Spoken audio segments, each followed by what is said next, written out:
What's good, everybody in Bear Legion? It's me, DisBearity here, and today I'm going to be talking to you guys about the Total War Warhammer 3 Immortal Empires patch notes for, of course, Immortal Empires. So before we begin, if y'all don't know who I am, my name is DisBearity. I'm a variety content creator here on YouTube. I play a lot of strategy, RTSs, and turn-based strategy games, and also GRPGs and RPGs. So I hope that you guys can enjoy my channel. So let's go ahead and get on into the patch notes here. So number one, here's a small summary of big improvements in Update 2.0. Daemon factions will no longer automatically declare war on non-Daemon factions. Alongside attack and defend requests, you can now ask alliances to occupy settlements, including colonizing ruins. We rebalanced the Confederation so it's harder to confederate minor factions but easier to confederate major ones. We completely overhauled the front end and faction select UI for improved usability. On the battle side, we improved the battle AI's capture point behavior, its target priority regarding barricades and enemy units, and effectiveness, its melee and range unit positioning. We adjusted reload time reductions for range units so they're easier to understand and don't scale to the point where stacked reload reduction buffs make range units overperform outrageously. Most Warhammer 1 and 2 factions have undergone some level of overhauling for Immortal Empires, some to a lesser and some to a greater extent, with years of tweaking and balance ahead for the game mode. So now we're going to jump on into the more major details here from the patch notes. Okay, so update 2.0. All right. Okay, so first things first is the release spotlight here. All right, so for Immortal Empires Beta. The biggest addition of 2.0 Immortal Empires is the world-encompassing vision we've been working towards the original Total War Warhammer launched in 2016. The Colossal campaign mode includes all races, legendary lords, factions, and units from across the entire trilogy in a single unified campaign representing the broad continental sweep of the Warhammer world. Immortal Empires is initially launching as a beta, as there are always to go before we consider it complete. Merging this much content across several games has been a monumental task, and there's still some work to do as we collect feedback, monitor the gameplay, and update it over time to address balance concerns, bugs. For more information, you can read in this blog post. So we're not going to read that blog post just yet. All right, so of course the traditional requirements. Of course, you need all three games. If you have all three games, you already have Immortal Empires. If you want the DLC, you got to buy it or get the free lords. So that's if you want to have the complete function of the game, you got to have everything, all DLC, all that kind of good stuff. Okay. So Immortal Empires campaign is a campaign mode in its own right, and it's with its own specific set of features. So you have access to 86 legendary lords from all three titles, many of whom undergone campaign tweaks and unit balance changes to the level of field with Warhammer 3's races. This work is ongoing. Belkor is now a legendary lord with his own faction. Dedicated factions for Grommadol, Helman Gorse, Volkmar the Grim, Sigvald the Magnificent, and Kolek the Sun Eater. So they have their own dedicated factions now. New starting locations for 29 lords. Improved personal faction mechanics for a selection of older legendary lords such as Volkmar the Grim. There's a new sea lanes feature or mechanic which allows you to move armies across distant lands and continents from one side of the map to the other without leapfrogging from them all the way from across the map. The new dynamic endgame scenario. Randomized mid to late game challenges were introduced to challenge the late game steamroll, where the player is so powerful that there's little to no challenge left or less reason to complete the campaign. So just like Stellaris, they added in in-game crises, which is really cool. Revamp victory conditions. Most players don't end up finishing campaigns. We want to give them better reasons and a greater level of satisfaction for doing so.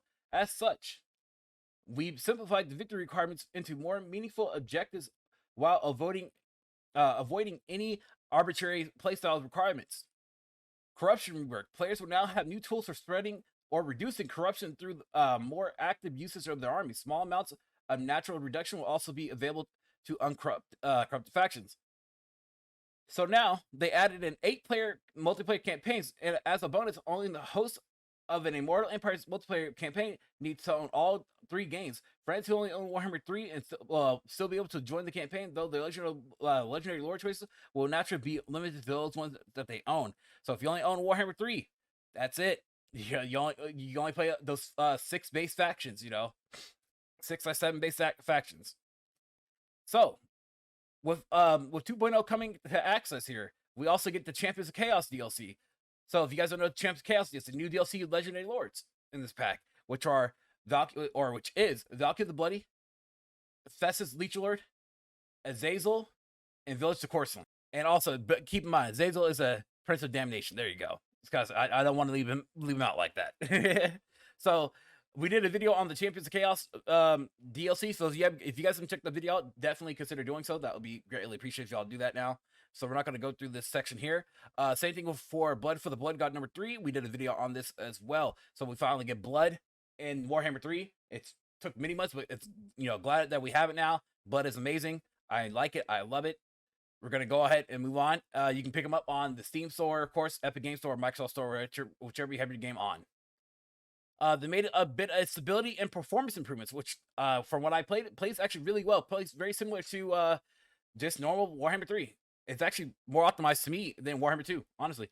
They fixed crashes that occur while during the AI army recruitment, fixed a frame rate stutter caused by units passing through and destroy incidental buildings or scenery, fixed a soft lock trigger when using diplomacy or to threaten a faction when the damn, okay, who then declared war on the player as a response, fixed an issue which resulted in benchmarks permanently hiding certain elements of the UI, preventing any further interactions until the client was restarted. Fixed a crash triggered by quickly selecting a unit and the unit panel immediately after disbanding a lord. Fixed a rare crash triggered by players leaving their multiplayer campaign. So I guess that means that someone like lagged out or on an accident or something like that, a game like crashed. So I guess they fixed that. Okay, so gameplay here. Below are changes made to gameplay rules, AI, and other mechanics to dictate how the game is played. Rules and systems, diplomacy. We made several adjustments to diplomacy systems throughout the Warhammer 3 experience. Allies can now be issued occupy orders in addition to attack and defend orders, which encourages them to actively claim a settlement or colonize ruined settlements. Allied outposts can now be constructed outside province capitals. Rebalance the base aversion for several factions, generally improving their relations with others. This is most beneficial to the old kingdoms. Reduce the amount of threat generated by all factions. Factions will now once again consider previous positive and negative events related to dead factions when interacting with live ones. Players no longer receive reliability rating penalties when forced into a war via an electric count dilemma. Reduce the okay, so that actually, before we go on to that was really good because let's say you can be like in good, penalty, I guess in good graces for other, electric counts, right? But then you just get into a war because of the dilemma, and they still hate you because that dilemma happened. It's like, yeah, I can see that them fixing that, which is great. Reduce the likelihood or relative likelihood of war declaration. Rebalance the amount of gold offered in gifts, as it was previously more efficient to send numerous small gifts rather than a single large gift. Reduce the number of deals the AI can make from 3 to 2 per turn. Friendly faction will no longer charge their allied player with ultimatums. Okay, Daemon War Declaration. So this is a dev note here. While lore appropriate, automatic declaration of war by Daemon factions led to several undesirable behaviors, such as bridging factions, exploring the map to avoid triggering a war. This is notable in Immortal Empires, where Chaos factions are more likely to encounter non-Chaos factions early on in the campaign. So we removed the automatic war declaration behavior from most of the factions who previously had it, the exception of being those that act as opponents in the Realm of Chaos campaign emerged from the rifts. Nevertheless, Chaos factions retain extremely high aversion penalties, with most non-Chaos factions and largely ignore positive diplomatic events with them. So don't expect Carl Friends and Scarbrand to become the best of friends anytime soon. That would be actually kind of fucking funny, though, honestly. As you know, we can mod that out anytime soon. Anywho, Khorne, Slaanesh, Nurgle, and Daemons of Chaos will no longer automatically declare war upon encountering a non-Daemon faction. Confederation is now slightly harder to confederate minor factions, but considerably easier to confederate major ones. Apart from Kislev and the Greenskins, AI major factions will no longer confederate each other outside of extremely rare circumstances. Embedded hero bonuses. With the addition of new marked exalted heroes, the hero embedded effects requires some adjusting to avoid overlapping. So we have Blood Reapers now apply increased mobility, and Plague Ridden now apply increased punishment. Reinforcement dice. There was a margin of inaccuracy built to reinforce the arrival times based on the level of differences between lords involved in battle. The effect was minor and added confusion, so it has been removed. The estimated reinforcement time during battles are not always accurate. Cool. So reload time calculations. All right, so that's for archers, I believe. Previously, all ranged units had an innate hidden reload time reduction baked into their base stats, range from roughly between 7% and or minus 7%, minus 15%. This variance led to several issues. Some simple, as base reload times appearing as decimal values in the UI rather than nice round numbers. So complex problems with how additional reload time reductions were calculated, how stacked reload reduction effects scale under different circumstances, often scaling DPS exponentially in how other gameplay systems play off the value. To address these issues, we're removing the innate reductions on all units except the regiments of renown, which you now see reductions, though we want to maintain their veterancy status to some extent. This result in a slightly reduction to DPS of ranged units across the board, though the exact impact will depend heavily on context. Generally speaking, it will be smallest units on without any campaign buffs, and most noticeable in situations where multiple reload time reductions have been stacked on a unit. So as you see, they remove the unit reload times, and they reduce the unit reload times for a regiment of renown units from minus 30% to minus 18. And standardized effect, reload time rank 9 should now be equate to minus 18 reduction. And so, let's see, we altered the minimum reload time value displayed from the UI from 2 to 4 seconds. Note that this period display change, no impact on actual reload times.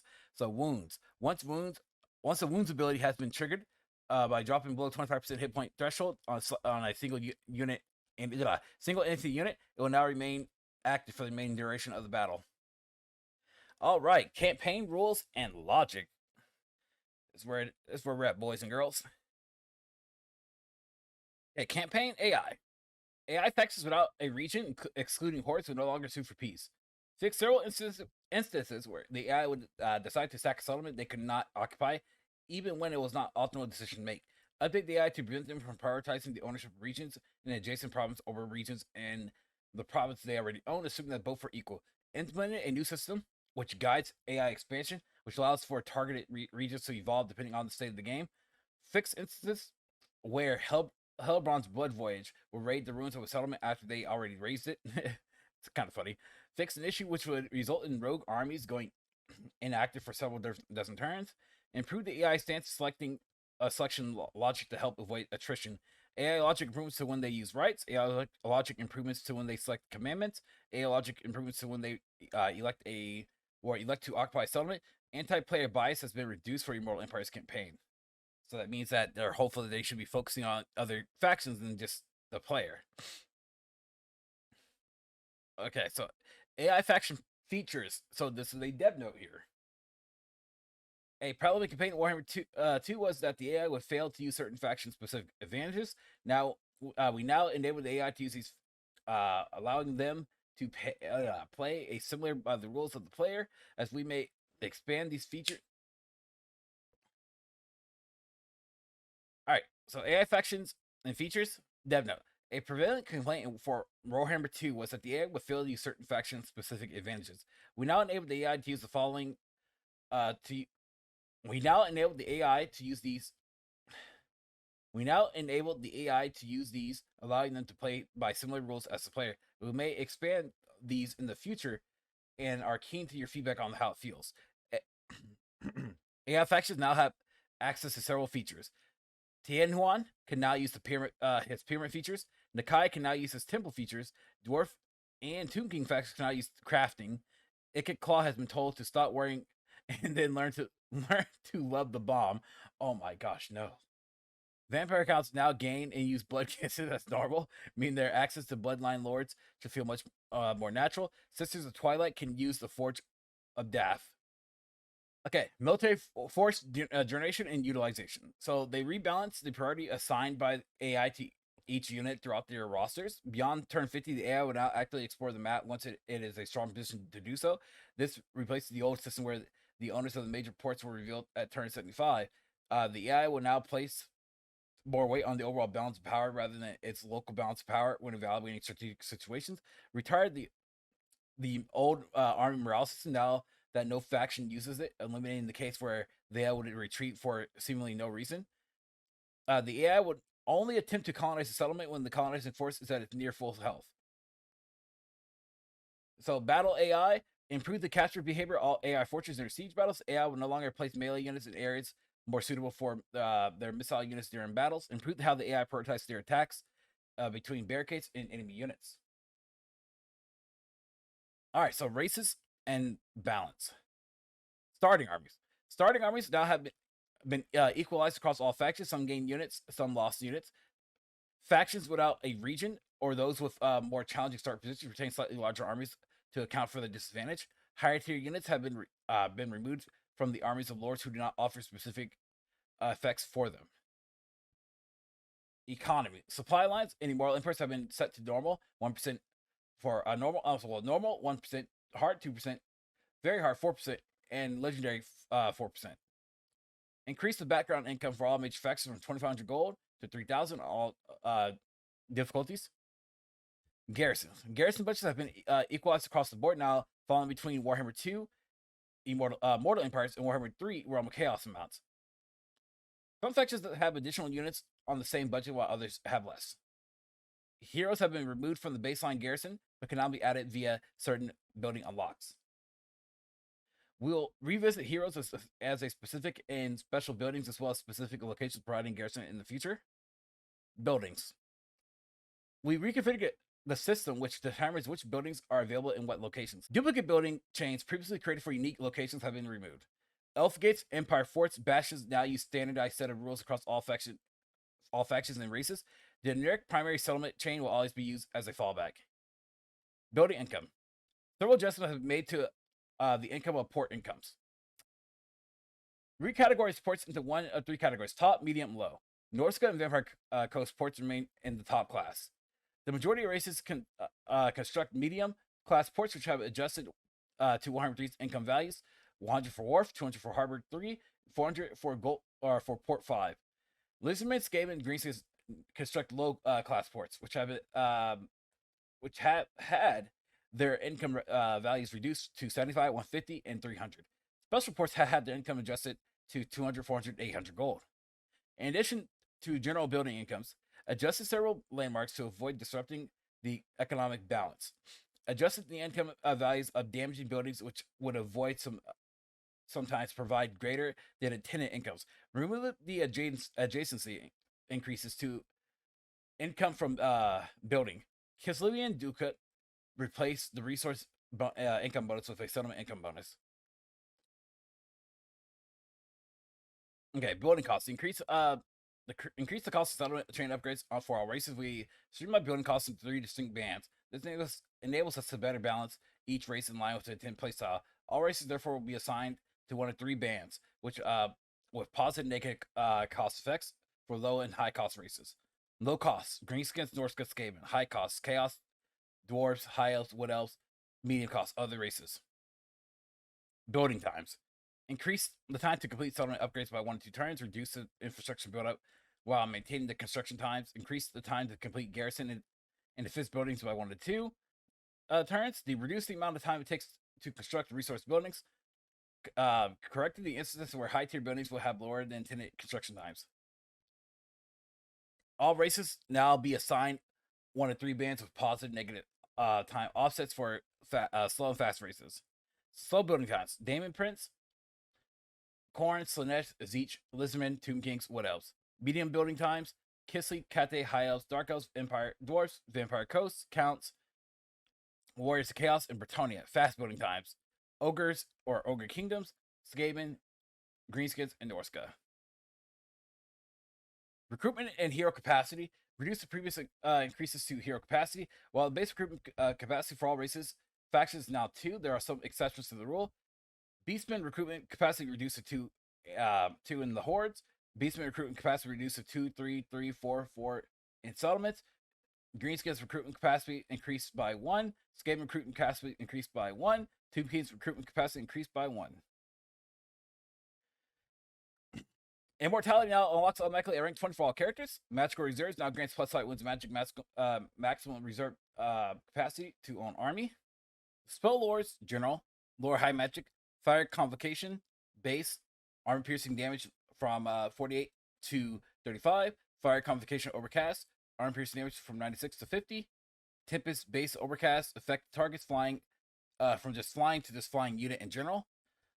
Tempest base overcast effect range 20 to 35. Tempest base overcast replace the cannot move debuff with a minus 60% speed debuff. Tempest duration 17 to 18. Tempest overcast duration 17 to 15. Tempest cooldown 44 to 37. Lore dark magic. Power darkness uses 3 to 2. Soul stealer wins magic cost 18 to 16. Lore life. Dead mode. Since The Vigor set in Warhammer 3 applies throughout the duration of the ability spell. We rebalance the old values to mirror the original design power levels. So regrowth bonus to Vigor, 100% to -5%. Or -100% to -5%. Lore Death. Aspects of the Dread Knight added that can cause fear and can cause terror attributes. Winds of Death, base Winds of Magic, cost 20 to 15. Winds of Death, Overcast, Winds of Magic cost 27 to 20.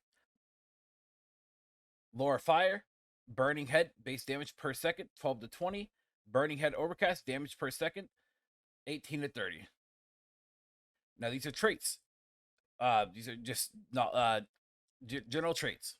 Knowledgeable. Now increases the rate of experience gained by 20%. Units, general. Barded horses. So the horse and Barded horse have been combined into a single unit. The Barded horse for the Empire, Bretonnian High Elves, Vampire Scouts, and Warriors of Chaos races. Dragons. So adjust the amount of armor, health, and mass dragon units to allow them to deal with being mobbed by infantry. Retain the breath attack stats from Warhammer 2, meaning that they'll perform slightly better in Warhammer 3, reducing the multiplayer cost to make them more accessible in competitive environment. Sounds good. So here, guys, we're finally going to be getting into the main meat and the grind, which are the actual factions here. Okay, so with the Beastman, I'm not going to explain the dev note, but the dev note just basically explains that they were the last faction to be reworked for Warhammer 2, and so they don't need to do a lot of changes, but they are going to be helping out Torox a little bit to keep him more in line with the other faction lords. So, as you guys see here, Torox the brass bull, Rune Tortured Axe's melee attack bonus 10 to 8. Harpies multiplayer cost 600 to 500. Wargore multiplayer cost 800 to 600. Abilities: Barb Knuckle Boxing, melee attack bonus 25 24. Slaughter's Call, melee attack bonus 10 to plus 8. The Dark Mail Kazrak, the One Eye, now provides plus 20 armor and plus 25 spell resistance. Okay, so under Bretonnia, now Alberic's new starting position in the Great Coast of Lustria, where he'll be looking for to finally complete his long-delayed Grail quest. His old position is now occupied by the faction of Aquitaine, who have also been added to Bretonnia technology tree to allow for Federation. We also rebuilt the chivalry mechanic to using more modern frameworks, making it more robust and flexible for both us and the modders who want to tinker with the system. From a player perspective, it should function in the same way, but with some slightly changes. For example, traits now grant chivalry bonus per turn rather than just once. One small but notable change is to damsels, who now have a replenishment embedded action to help with Bretonnia's historic elite replenishment. It's quite nice, honestly. So damsels added action, replenish. Mounted yeoman, melee attack from 24 to 26. Base melee damage from 20 to 21.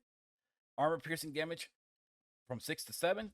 Charge bonus from 32 to 36. Melee, let me rephrase that. Mass from 500 to 600. The Green Knight hit points from 4176 to 5274. Armor piercing damage 2080 to 430. Physical resistance from 55% to 40%. Removed 150 base weapon damage and added contact effect Frostbite. All right, so Daemons of Chaos. With the addition of multiple new mortal units to the Daemon Prince's roster as part of the Champions Chaos DLC, we change to Daemon Chaos roster to avoid cluttering his demonic glory panel with the exception of mortals mounted on Daemons, e.g. Skull Crushers. Most mortal units can now be recruited from their respective settlements without first investing in associated demonic glory tech. This is not only keeps demonic glory progression nice and tidy, but also helps resolve where choosing the wrong path results in a situation where you're able to recruit a diverse set of unit types in early game. So, general campaign updates: the Daemon Prince no longer requires demonic glory to access mortal units. In battle, Daemon Prince icon no longer clips out of the frame when at lower health. Campaign recruitment cost effects for Nurgle and Khorne units in the Daemon Prince roster should now function as intended. Claim the capital now probably awards players with 60 undivided glory. Okay, so the Dark Elf Slave system has had a major change, by the way. Dark Elf Slave system, while powerful, heavily incentivized a single play style where the player would funnel all their slaves into a single super province, eventually trivialize the economic aspect of the game. In Warhammer 3, this has been replaced by a new system where individual buildings consumed by slaves from a global pool to generate income. Slaves can now be invested into 1 to 3 powerful slave attacks to unlock short-term benefits and specific provinces. In battle, our goal is to, with the Dark Elves, was to lean to the offensive nature while reworking the handful of abilities to be more useful, in particular those with legendary lords. Ricard's utility has been increased by reducing his ability restrictions and granting damage resistance via his Beast Lord Gaze. Malice Darkblade will be better able to sustain his health after allowing Zarkan to take over. Khorne Hellbrand will be significantly stronger and tankier combatant, while Marathi will be less frustrating to fight against as she stacks less divas on her enemies. And finally, Medicalist items now provide several new magic-related effects to take them to more impactful and interesting Unit-wise, many small changes were made. Special note will be to the Bloodrack Medusa and Bloodrack Shrine, where significant stat changes should help establish a stronger role in Dark Elves. Naturally, the Black Dragon will also be enjoying the benefits of the Dragon rework, allowing it to be more punishment while pushing its way out of the mobs when surrounded. Overall, we hope all this offers is more interesting and varied playstyle for Dark Elves, and we will look forward to hearing what you think. All right, so as you see here with general updates to the Dark Elves here, Malekith upkeep cost reduction is now smaller, but also apply faction-wide to help him fight on multiple fronts. Parts of his Tyrant skill tree are now attached to his base lore effects. Malice, the effects of the possession have been changed. It is now possible to use Darken at a lower possession levels, though doing so will immediately increase his possession. Malice high position now applies faction-wide, and Slaanesh corruption now replaces its form penalties. Marathi now spreads and benefits from Slaanesh corruption, and can recruit from a variety of Demonettes units. Rakar, based on Western Coastal Lustre, where he has access to several new beasts in his monster pens: giant spiders, feral worms, feral bears, feral ice bears, and saber-tusk pack. And you can see many of the Dark Elf unit changes here with the Black Arquebusiers, Black Arquebusiers with Hambos, Black Dragon, Black Guard Nagaron, Bleak Swords, Bloodrack Medusa, Bloodrack Shrine, Cauldron of Blood, Chilla Santar, Cold One Dead Knights, Cold One Knights, Dark Riders Shields. So yeah, lots of changes here. I like those changes. Executioners. So I'm going through this very slowly for you guys can be able to read a lot of the changes here, because I don't want to mess up or butcher any more changes in case my speech is a little bit off. Item effect. So items here, we changed the item ability for the Master Hero. Replaced the Helmet of Many Eyes with Crown of Command. Circlet Island. I'll say Circlet of Iron. Malclef altered from the Hex to an augment effect. Minus 50% miscast chance, 80% wins the magic recharge rate. Destroy Malclef. Heart Trender in the Dark Sword. Hydra Blade. Peril Infinite Bleakness. Supreme Spell Shield Malclef. Changes, so we got some multiplayer cost changes. Whip of Agony or Carve no longer requires specific target. So it's a really good amount of changes there to the Dark Elves. All right, so the dwarves have received their own update at the end of Warhammer 2. There weren't too many changes we wanted to make to the dwarves right at the launch of Immortal Empires. One notable addition is Grombadol, who now leads his own faction, the Ancestral Throg in Nagaroth. From there, he ventures outwards on a mission of vengeance against the treacherous Malekith. So you can see his changes there at the units. Ancestor Spirit got a change. It looks like that was a buff there. They moved a buff and an adjustment. They removed the 250 base damage there. You have the Jamar Hammerfist.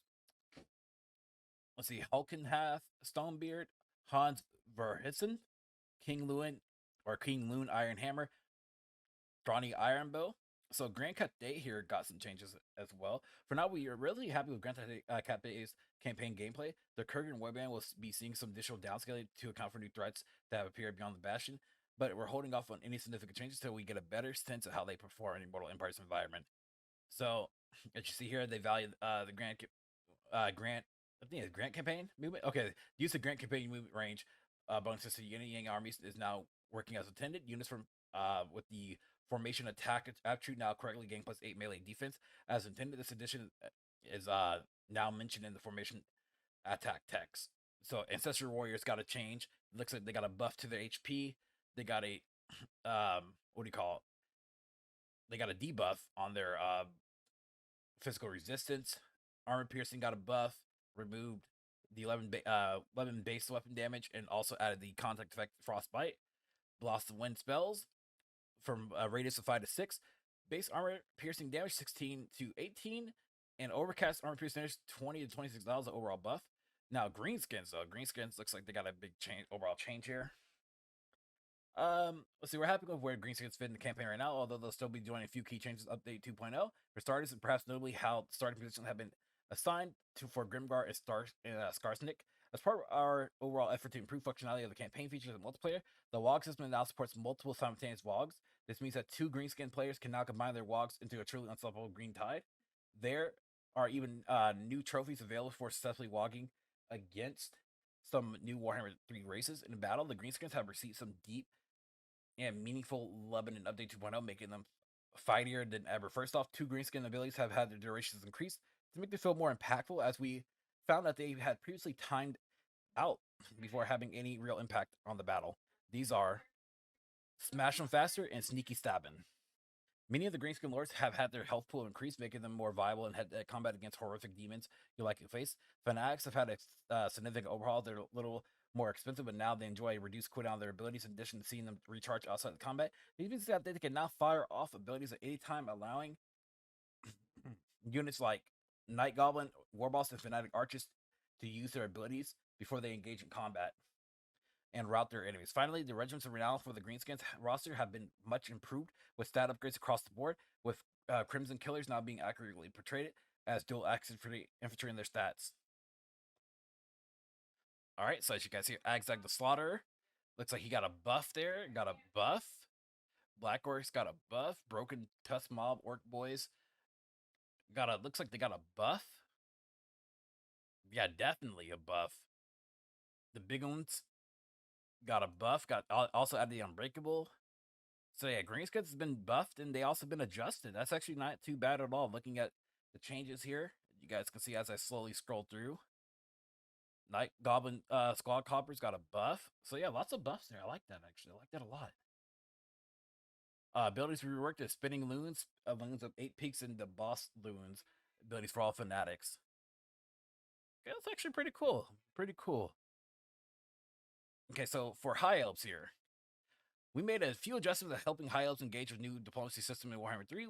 With trading being such much simpler, they no longer get vision from trade agreements. They now generate additional influence from allied outposts. In Teclis being diplomatic sort, now gets a hefty reduction to his allied recruitment costs to help him get a foothold in his new starting positions in the Southlands. Some slight adjustments also been made to their economy, where we removed some more usable trait-related scaling and replaced them with the additional bonuses for having high levels of control, rewarding you for turning Uthon into a paradise it should be.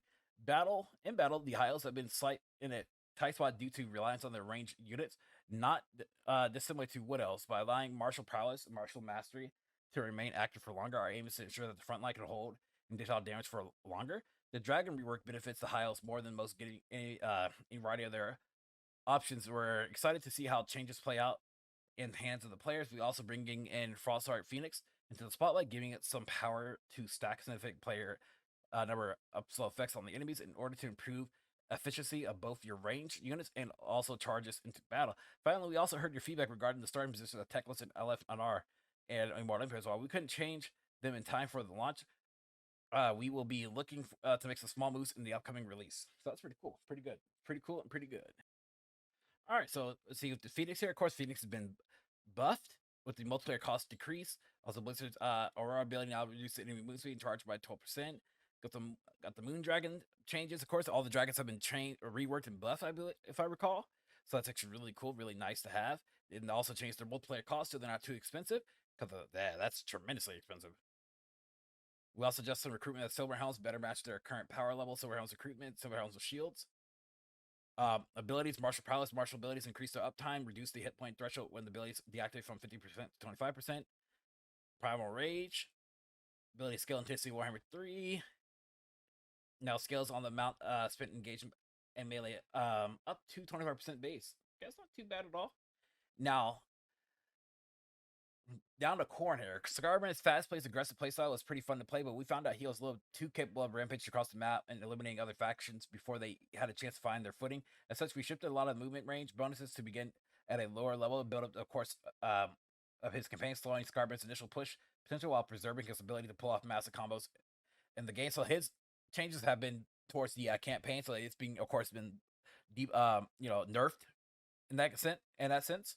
Chaos 3's multiplayer costs have been increased. Minotaur, Khorne, Frenzy. Let's see. Now have access to Frenzy ability, so that means that higher morale, they're stronger. Now benefit for plus 15 spell resist. Also, Minotaurs and Khorne, great weapons. Now Frenzy. That's pretty cool. Kislev here. Kislev. With most Warhammer 3 races, Kislev will now only see slight adjustments as we focus on factions returning from Warhammer 1 and 2. So they're not really do too much of Kislev there. So I see the general updates. Penalties inflicted by Chaos Wasteland climates on Boris Ursus has been reduced. Boris Ursus now generates devotion from holding Chaos Wasteland settlements. Boris Ursus' wings are now visible on his campaign model. Snow Leopard domination capture weight 5 to 4. And I believe that is a buff. Lizardman here has some major changes here. They tremendously have some really good changes. While core Lizardman features haven't found an opportunity to revamp quite yet, we made numerous changes to the individual lords. Krokgor's faction effects have entirely revamped and now focus on Scar veterans and old bloods. Not only will he be able to recruit them earlier, but they'll gain scaling weapon strength buff for every level they gain. Gorok has a set of faction and lord effects that lean more into the defensive nature. His unique right has been revamped rather than generate unbreakable 2 stars, which is most useful when losing it substantially and not knowing to counter. It is now grants the barrier immunity and contact effects like poison. Occidental's special missions now target Daemon factions and will scale better with campaign difficulty. Tiwanawan on now unlocks Regiments of Renown by leveling up like other factions. His pyramid instead offers a repeatable way to get blessed spawning units. On top of that, the new starting position in Exotic Cathay Nakai has received a revamp to the effects that were received by his Temple of the Old Ones system. In addition to his tech tree has been updated to provide much better economic scaling over the course of the campaign, substantially improving his mobility to sustain multiple hordes. Additionally, Slann, including Mesmundi and Kurok, will enjoy several updates to their go trees, keeping them at the top tier casters, often effects like Barrier. In battle, we wanted to shake up the Rampage system by taking away Rampage from Tribal Instincts. Now we hope that not only make Rampaging feral units and non-feral army more distinct, but also address the long-standing player frustrations over losing control over a significant portion of your armies by making the buffs stronger and triggering them earlier. Lizardmen should possess the power capable of Warhammer 3 Chaos races. We're also making a handful of tweaks to the key monsters, such as the Ancient Salamander, to help them reach the power standards in Warhammer 3. Finally, giving long Wind of Deliverance to Eats a spellcast to Lord Croak. We are increasing their power level from the way they were in Warhammer 2. Bear in mind that it may while it may look like they were reduced to the core mechanics and the area effect spells have changed in Warhammer 3 to overall make them more powerful. So you can kind of see go ahead and see the changes here. I'll slowly go down.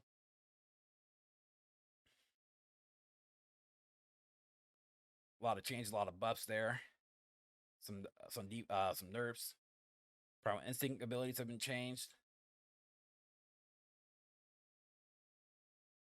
Spells here, so yeah, it's pretty good, honestly. Okay, Norska have received some of the most substantial changes in Warhammer 3 as we help them rise to meet the challenges of a new battlefield. The biggest change is that the way they can occupy all settlements through their economy will retain the strong focus on port cities. To accompany this, they now have access to new resource buildings and a new set of provincial commandments to help assert control over their new territories. In addition to this, we revamped their allegiance to the gods rewards to match some of the mechanics and content introduced in Warhammer 3. You can read up on full changes below. As you see here, several changes have been made to allegiance to the gods. Mechanic for Norska, the Hound no longer grants you Hell Cannon Battery, rather you grant it with the unique exalted hero of Khorne, Kilgore Slaymane. The Raven Azric, the Maze Keeper can now access the Lore of Tzeentch spell set. The Serpent Kihar, the Tormentor, has been updated with the Sorcerer or Slaanesh model, can access Lore Slaanesh spell set. The Crow no longer triggers a global plague that provides unique Great Unclean One. Burplespurk Spew Spit. So you can see there's a lot of the changes there to their units. Looks like the Frostworm was buffed a bit. Yeah, it was definitely buffed. Marauder was buffed. Marauder Champion's great weapons was buffed.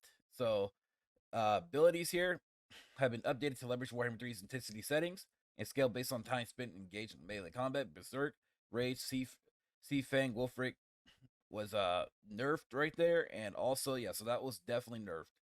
All right, Nurgle. Nurgle's economy has shifted a bit to provide more money from their cyclical buildings while reducing the massive bonus for sacking the income they gain from plagues. Plague balance is still on our radar, something that requires additional attention. So this is something we will continue to investigate and adjust over time. With the release of Champions of Chaos and the Company of the Warriors of Chaos update, Nurgle is gaining a massive number of units to the roster. We even added Chaos Warhounds as a bonus, which should provide Nurgle with additional tools to handle fast-moving units in certain matchups, which is very nice. So they got Chaos Warhound's Poison and also Plague Bearers and Nurgle now probably receive melee defense bonus granted by Armor of Malady skill or Malady skill. So as you see there, the Chaos Furies was nerfed actually because the multiplayer gold cost went up. Stream of Corruption spells have been nerfed. All right, Ogre Kingdom. Nurgles have not been focused for changes in this update, but they should still benefit from general improvements we made to the global diplomacy between races. With the rebounds, many races will be less unfriendly towards ogres, in particular, giving them a space to take greater advantage of the contracts mechanic. One thing worth mentioning: we already heard the feedback regarding Scrag Slaughter's starting position in Immortal Empires, and we'll look at moving him to a more appropriate settlement in the future. All right, so Greece's Goldtooth cannot equip followers only intended for tyrants. AI Ogre King's faction will now select big names. Nobbler Trappers has been buffed in multiplayer, and Nobblers have been buffed in multiplayer. Skaven here.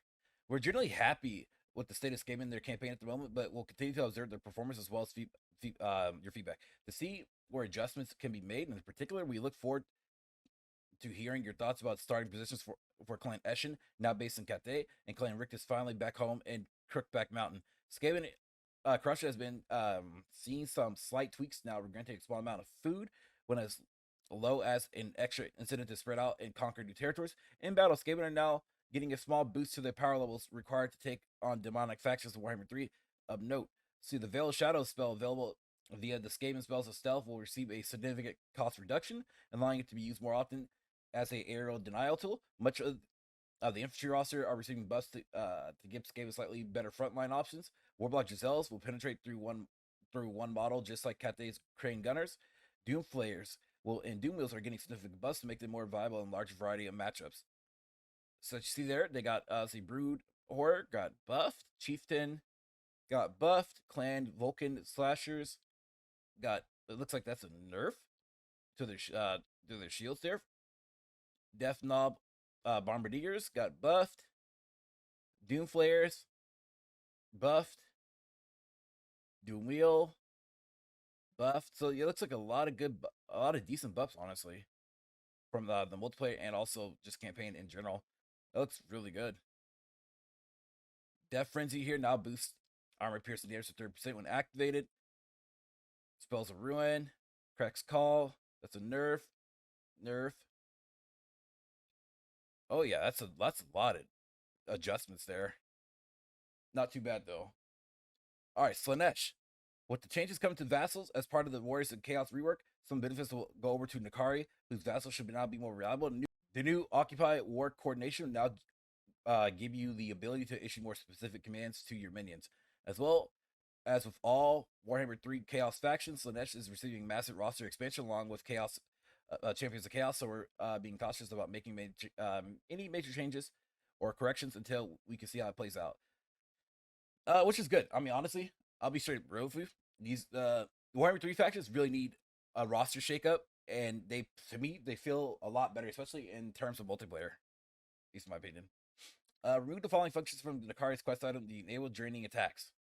Changes have been made to Slaanesh's seduction mechanic to allow to alleviate issues vassalizing non-chaos factions would be damage Nakari's relations with other chaos factions. Seductive influence now increases the affected factions' diplomatic relations with all factions rather than just Slaanesh. Seductive influence no longer unlocks treaties as well. They're all available by default. With all daemons gaining access to diplomacy in some form. We felt like Nikari needed a bit more distinguished, has more diplomacy-oriented playstyle. As such, we boosted his advantages in this area, increased Nikari's bonus to vassal income, and added an additional bonus to allegiance point generation. Vassals created by Slaanesh will now rebel and should always join wars alongside their master. Love it. Chaos Furies has been nerfed because their cost went up. There you go. All right, one of my other favorite factions in Total War Warhammer 3, the Empire. There are minimal unit balance changes to the Empire as well, so we're largely happy with where they are. We'll be keeping a close eye on the performance via your feedback now that the more Empires is out, though, and we'll tweak them as required if these patches should be need to arise. The Empire do benefit from brand new strategy or starting position via Volkmar's Cult of Sigmar, who now will hunt for books of Nagash from their base in Sudenburg in the Southlands. Similar to other book hunting factions, Volkmar will gain specific bonuses for each book he finds and destroys. Destroying books will also increase his zeal, granting him access to unique elect account units and auxiliaries. Volkmar himself has seen a few key changes, starting with the battle prayer already unlocked and unlocking others faster than your standard arc collector.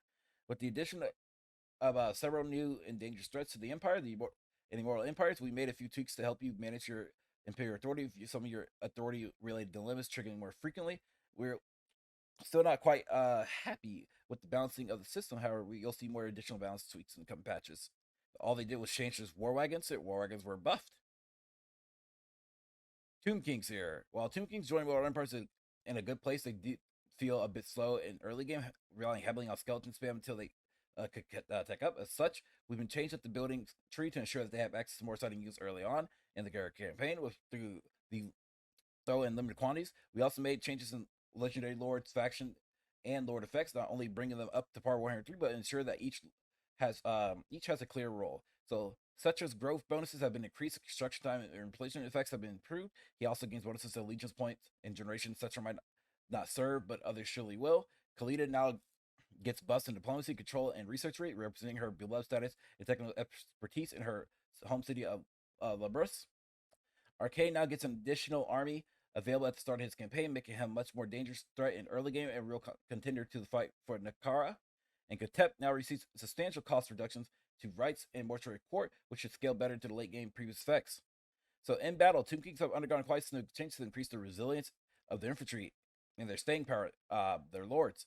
Having always had the option, or for Khalida at least, having always the option to support both melee and missile units for area effect melee abilities and passive missile buffs, Khalida is getting additional charges for her Venom staff and reduction to its cooldown. This should allow her to use them more often, helping her be just as effective at range as she is in melee infantry. The skeleton infantry units for Tomb Kings have had their leadership and armor increased across the board, which should keep them in the fight just as long enough to be useful, and their costs have been adjusted slightly to represent their actual value on the battlefield. Monsters are also gaining leadership increased to them in the fight for longer, in addition to some small health and defense. So as you guys can see there, a lot of changes there to the Tomb Kings. They did a tremendous amount. It looks like there's a lot of buffs in there. There's a bit of nerfs, but I do see like a lot of buffs though, so that's actually really good. Yeah, especially to the early game units. That's what I'm seeing here. So that's really nice. All right, Tzeentch. Due to massive roster expansion, Champions of Chaos, and removal of the automatic war declaration of Chaos factions, we're holding off on taking any major changes to Tzeentch for now. That said, we heard early feedback on Kairos Fate Weaver's current starting position in Immortal Empires. We'll be looking to move him across the sea to the southern wastes as part of his future patch, which basically means that he's probably end up getting bullied out of the Southlands pretty easily. So as you see here, remove the general the battle reinforcements time accuracy from Kairos faction, as they are no longer relevant to the removal reinforcements from time uncertainty. Tzeentch faction will no longer use their holy manifestations mechanic on the factions on the realm of chaos if they are not also in the realm the chaos or chaos realms.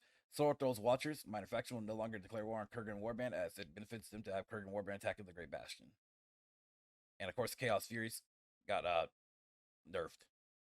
Okay, Vampire Coast. In addition to new starting position for Cloistra on the coast of Nagaroth, we extended the Dead Rise Again feature, previously exclusive to Vampire accounts, to give Vampire Coast units a chance to come back to life after battle if they were destroyed, particularly in areas with high vampire corruption. Though we pity the poor soul puts the bloated corpse back together after battle. In battle, the Vampire Coast faction will also be receiving similar style of roster changes to Vampire accounts, but we're bringing the shared units in line and are using the leadership and hit points increases across the zombie units as well. A much requested unit to address has been Death Guard, who have received a performance overhaul, especially when you consider the percentage-based healing in Warhammer 3. This should allow Vampire Coast players to gravitate towards the melee play, at least to a certain degree. One of the minor but interesting changes to our opinions is the zombie pirate gunnery mob gaining more range in Vanguard deployment. We're excited to see how Vampire Coast players can make interesting openers happen with this. So you can kind of see there, they got there's some buffs in there, of course. Ploystro is buffed and also adjusted with her physical resistance. Damn Paladin. So there's a bit of buffs and there's a bit of adjustments and there's some nerfs, especially to certain like multiplayer costing. So from what I'm looking at here,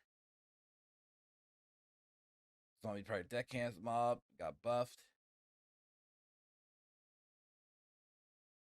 So yeah, lots of buff there. All right, vampire counts. So vampire counts got another major change, by the way. Like for this Immortal Empires, vampire counts weren't in a great place in Warhammer 2, relying on redundancy strategy of spamming endless stacks of free skeletons. We made some big changes to help deal with this and make their gameplay more dynamic and interesting. Improvements to Raise Dead. Pools now scale with vampire corruption in addition to battle size, giving more reliable access to some units. Tech tree rev. Free skeleton zombies are gone, but many techs have been improved. Updated skills, Necromancers and Masters Necromancers improve the early game economy. Updated Bloodline effects, access to Nurgle if you own Vampire Coast DLC.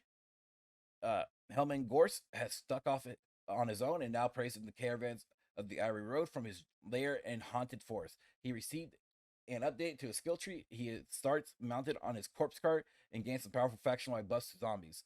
Vlad and Isabella have been updated to work together. The Lord you don't pick being converted into a legendary hero. Let me rephrase that. The Lord that you don't pick will be converted to a legendary hero so that you can fight alongside each other in the same army. Manfred now starts in the Southlands, hunting the books in the gash. He'll gain bonuses for each book. But if he manages to get back to Drakenhof and to construct a special landmark, the effects of each of them will be doubled. We're very much looking forward to hearing your reaction to these changes on the battle side. The objective has been to bring them in par with demonic rosters, giving them both undead and demonic units that share the same leadership-based crumble mechanic. The disparity between demonic and undead leadership values needed to be addressed to that end. The vast majority of Vampire Council units have seen a leadership boost across the board. Over the course of time, many units have become generally undertuned across the board, and to resolve the units have been tuned up depending on their role in the roster. In particular, Ethereal units have been giving a rework due to their sheer number of magic attacks present in Warhammer 3, with the huge physical resistance being reduced and replaced with significant health boost. In addition, Ethereal units will come with the Frostbite contact effect to represent their deathly touch, and their damage has been made exclusively armor piercing, except for the Banshees. The Black Coach has been retooled significantly. All three of its abilities have had their time and melee requirement to activate placed with the number of kills. The better reflects the intended use of the Black Coach. Holding a chariot type unit in prolonged melee is the opposite of what players should be doing, and abilities should have been shifted around and slightly tweaked to more elegantly suit the purpose of the unit. Overall, the changes listed below have been made to allow Vampire Counts to stand tall and fight toe-to-toe with attrition-based factions like Nurgle, blitz factions like Khorne. Naturally, the increase in overall power level will come with the unit unit cost increases. So you can see there's been some buzz. There's been a good amount of adjustments here with a lot of their units. Greatly needed ones, of course. So now Vampire accounts will be definitely useful in multiplayer. Once I learned how to play multiplayer a lot better. So yeah, we're just slowly going down here. Skeleton Warriors. Yeah, definitely a lot of changes. Yeah, the zombies. Yeah. All right, so this major change here, Warriors Chaos has been majorly changed just because the Champions Chaos came out as well.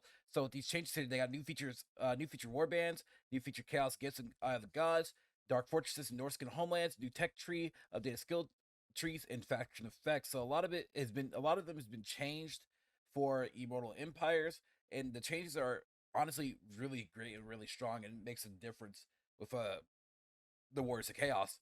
So champions like let's see, Archeon the Everchoice. Archeon has been updated with a new mix of spell lore with the following spells: Spirit Leech, Searing Doom, the Burning Head, Flaming Sword of Ruin, Transmutation of Lead, the Purple Sun of Xurus.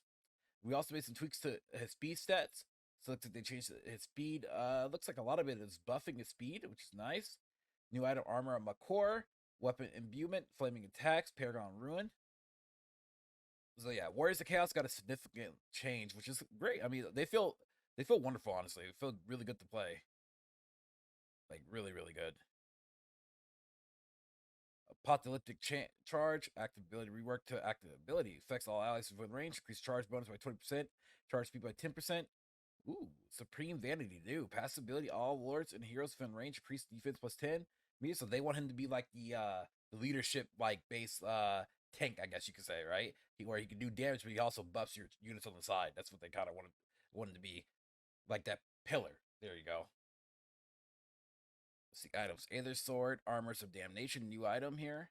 Doom Totem, passive ability, all enemies within range, -4 to leadership. Oh yeah, they made Archeon, man, daddy got a buff here. Like literally, I'm just looking at that like, wow. All right, what else here? Well, the what else have received a limited set of changes. They will now be able to heal two new forests each.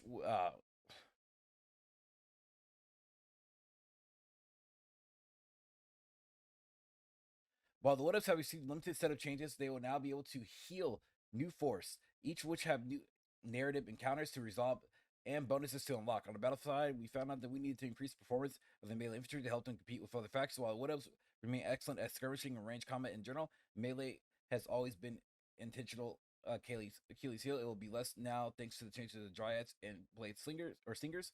What else now? Also will now also be benefiting from the dragon overhaul, allowing them to break up and out of infantry mobs. Nice.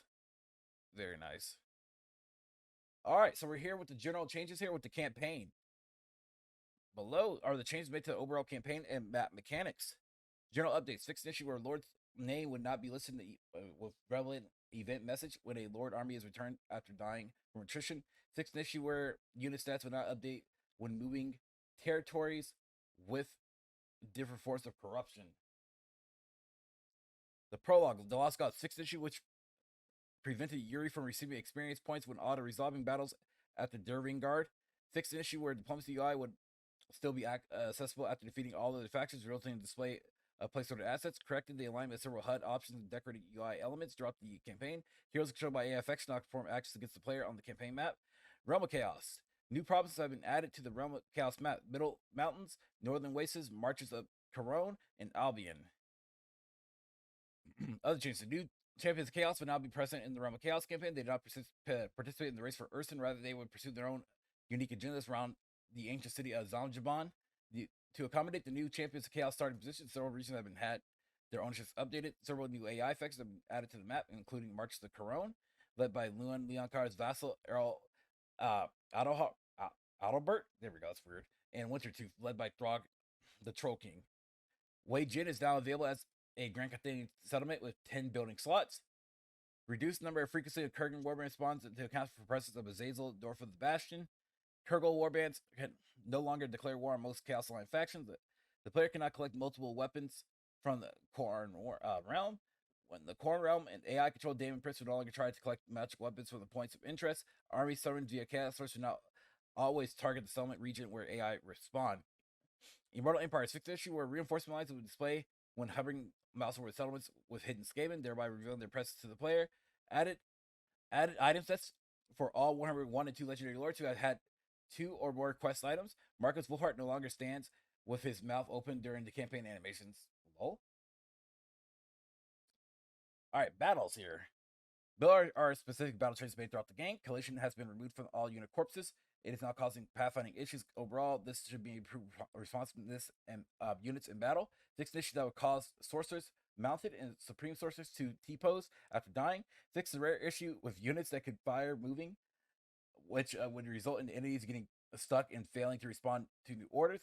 Fixed an issue which caused battle radar to disappear when toggling help during battle. Fixed several bug animations in battle. ambush battles. Older ambush battle maps have been updated with new withdrawal mechanic. Domination battles here.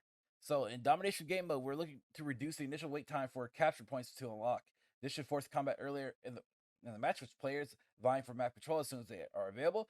We also reworked the capture point rates of different units, as noted, as the individual units above, as well as below. The goal is to bring cavalry a bit more into the meta while reducing the impact of cheap expendable infantry. So reduce lockout from capture points from 3 minutes to 2 minutes. Capture point power cavalry 3 to 4, monsters 3, monsters infantry from 5 to 3, heroes and lords from 2 to 3, and expendable infantry 2. Minor tournament battles. Older factions from Warhammer 1 and 2 now have minor tournament battles in campaign. These battles are also accessible through the front end battle menu. Britonia, Liangul, Poneles, Dark Elves, Har Caldra, Great Rock Point, High Elves, Eagle Gate, Evershale, Shrine of Azurin, Lizardmen, the Cursed Jungle, and the Empire, Helmgart, Tomb Kings, Antok, Numas, the Vampire Coast, the Blood Swamps. Mage Summon battles. Older factions 1 and 1 2, Mage Summon battles in campaign. These are also accessible through the front end battle menu. Khorne, Paravon, the ancient city of Quintex, Nagaron, Gale Vale, Lothorn, Temple of Skulls, Kalsabar, Kimri, and Sortosa. Multiplayer. Gotrek and Felix cannot spawn in multiplayer campaign games when playing as Kislev or Cathay. Fixes several issues which could desync multiplayer campaigns. When a player is joined by another player in battle, the support player will no longer be able to end the battle before reinforcements arrive. Only the main player can make this decision. When a player reinforces another human player, they will now be able to see other When a player reinforces another human player, they will now be able to see their own army's abilities before the battle instead of their allies. Fixed an issue which sometimes prevented players from sharing units with other reinforcing human players during multiplayer campaign battles. Multiplayer battle map pool update. So they updated map pool, of course, which adds new maps of domination, Black Ark, and Grove of Slaughter. Land battle matchmaking maps have been updated. Land battles and domination maps now have unique map pools, ensuring a distinct experience between two modes. Matchmaking will remain single queue with a random chance to land in domination or land battle map. So that you see there, you can see like the map changes there. All right, so just the game in general. Below, I changed to the systems that arrived in Immortal Empires. Update to support and enhance gameplay of Total Warhammer 3. Fix several issues which result in graphical artifact and fix an issue which will cast shadows by flying units and battle flicker on the landscape. Tone down the enthusiastic fire effects of Treekin Regiment and renowned units. Improve the visual deployment zones of multiple battle maps. Battle unit banner height normalization. They did some audio changes. Each race of Warhammer 3 now utilizes the modular UI sound effect system, which plays unique UI sound effects for their given factions. Found it and fixed several instances where unit and character voice lines would fail to trigger. Really cool. So they also, let's say all 27 Lords of Magic now have bespoke casting sounds. They have, of course, changed the UI or overhauled the UI. Did a lot of changes there within the menu system. Quite nice changes. Removed reinforcements, prediction accuracy. Yeah, a lot of major changes here. And so while we're on this page, you guys can take a chance to read what's going on here. But this is the patch notes, guys. It's been an hour long on this video, hour long plus. But I like a lot of these changes. A lot of changes. Once you really sit down to read the patch notes, it makes a lot of, of course, sense, and a lot of changes need to be made. So let me know what you guys think in the comment section below about the changes here within the for update 2.0 or Immortal Empires. If you guys agree with it, if you guys don't agree with it, let me know in the comment section below. If you guys are new to this channel and you are enjoying what you are seeing, definitely consider subscribing to the channel. That would be very much appreciated. Or liking the video. That would be great.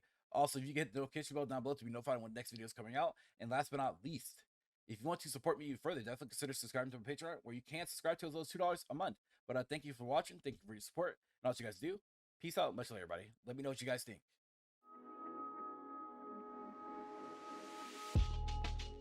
If you guys enjoyed this video, please leave a like and also hit the bell notification down below. Thanks for watching.